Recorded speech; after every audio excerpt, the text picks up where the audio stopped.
Nearpod is an online tool that allows you as the teacher to use slide-based teaching both in the classroom and remotely or in a hybrid environment. And so when you create a slideshow, you share that with the students and they will see that. So for example, let's say I do a live participation, which means synchronous. So if I click on this one right here, and I will start a new session here with this one on atomic radius.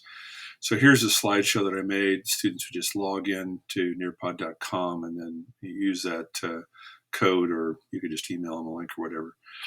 And they will see the slides. So if I paginate through the slideshow, this is just basically like PowerPoint or Google Slides and so forth at this point. But the difference is that it constrains their screen, so this is what they see.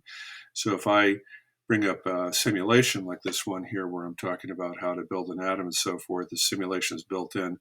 Also, if I want to illustrate hydrogen, well, hydrogen is one proton and I'll put in there one electron. So now we can see that it's going to show up on the table there where it is. If I add in a second proton, you'll notice that we've now transformed to helium over there. I better add in another electron. And in addition, I'm going to have to add in a couple neutrons here to stabilize this. And so now, but this is a simulation that's built into it. This is from PhET.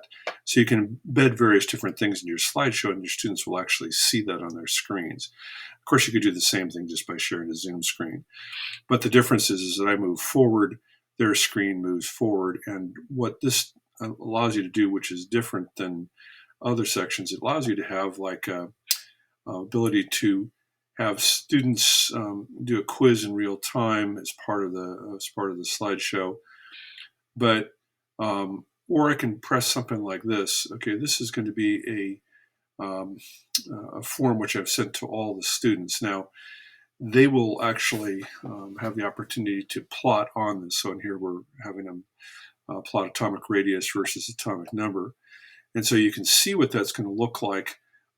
If I go back one to the previous lessons menu. So here I look at my reports menu here. You can see that there's one here on atomic radius.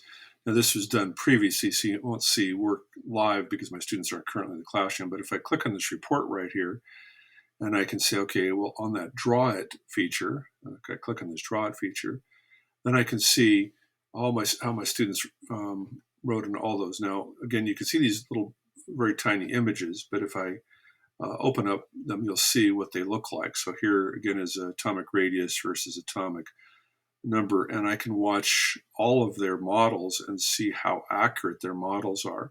So for example, we can see that there's good consistency, some slight differences and so forth between the models, but it allows me to know if the students are really understanding the principle and so forth. So again, this is under the draw it feature. In the Nearpod, you simply add in a card, and in this case I put a template in the background which happened to be the axes, so that when students draw on it, they're going to see these two axes right here, and you can see that this one is quite a bit different because they obviously did not understand what was going on. So that allows me to look at this in real time. It's actually easier to see than what you're seeing here. These are very small images, but I could project any student's image up a full screen so the whole class could see it in the live model. So it's a great way of giving each student a whiteboard where they can draw, and then you can see what is going on to the class as a whole.